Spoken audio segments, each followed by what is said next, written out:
Bonjour à tous, bienvenue dans ma cuisine. Aujourd'hui, je vous propose une nouvelle recette, la recette du gâteau Khobz Tunis ou Khobz el Bey. C'est un gâteau à base de chapelure ou même de biscottes. Très étonnant, je ne vais pas vous spoiler, vous allez voir la recette en vidéo. Si c'est la première fois que tu découvres ma chaîne et mes recettes et que tu aimes bien ce que je fais, n'hésite pas à t'abonner, liker, partager avec tous tes amis. Allez, c'est parti, on voit tout ça en vidéo. Alors voici le début de la recette de cette pâtisserie Khobz Tunis. Donc, on va faire un sirop dans un premier temps parce qu'on a besoin qu'il refroidisse. Alors, on va mettre 600 ml d'eau.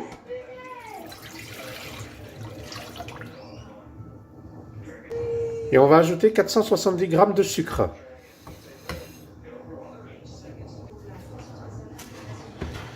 Voilà, on va mélanger un petit peu. On va laisser à feu moyen. Donc voilà, on mélange un petit peu. Donc ce qui va se passer, c'est que c'est à feu moyen fort. On va porter à ébullition.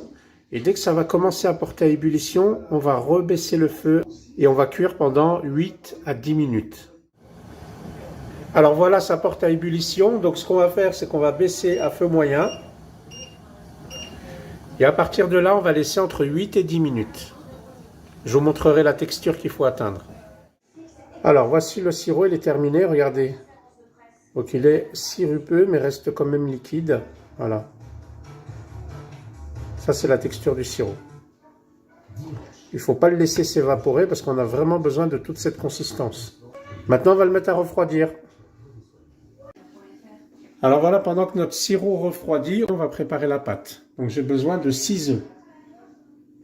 Voilà, 6 œufs.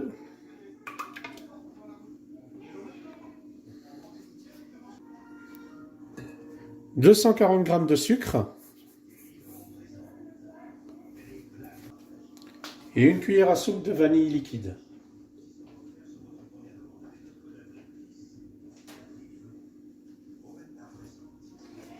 Et voilà, vous avez bien compris, on mélange.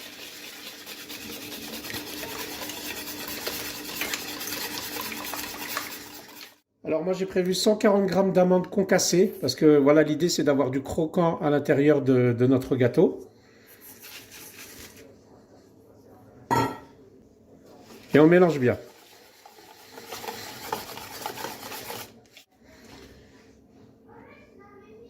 Et maintenant on ajoute 220 g de beurre fondu.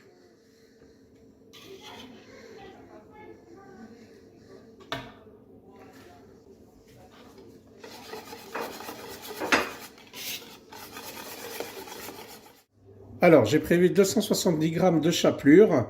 Donc moi, c'est de la chapelure dorée que j'ai achetée dans le commerce. Si vous n'en avez pas, c'est pas grave, les biscottes feront l'affaire. Donc il suffit de broyer très finement les biscottes et ça sera bon.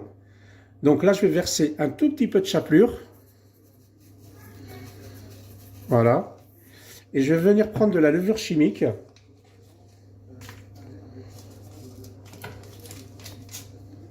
Deux sachets de levure chimique que je vais passer au tamis.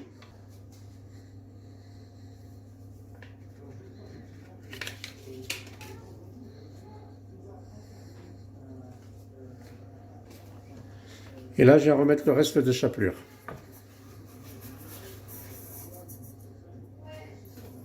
Et vous l'avez bien compris, hein, l'étape, mélanger.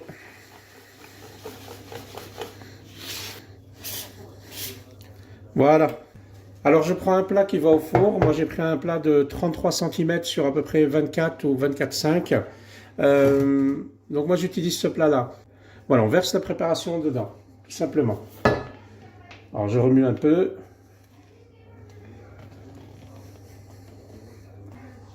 Alors, une fois qu'on a versé la préparation, voilà, on le penche de chaque côté pour bien équilibrer. On le remue.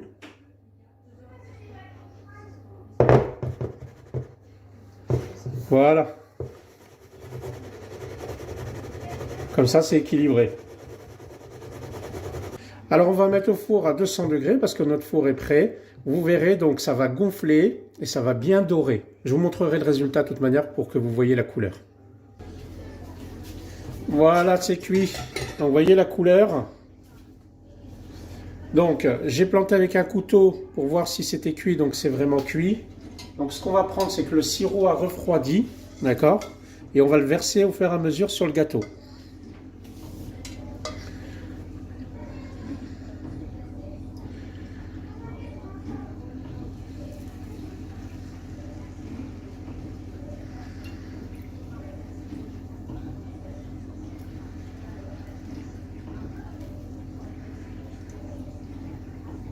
Il absorbe bien, hein.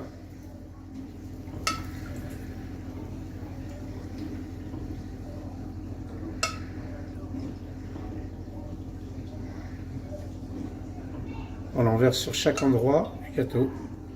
Il faut vraiment que le sirop soit à température ambiante, hein. C'est pour ça qu'on le fait à l'avance, hein.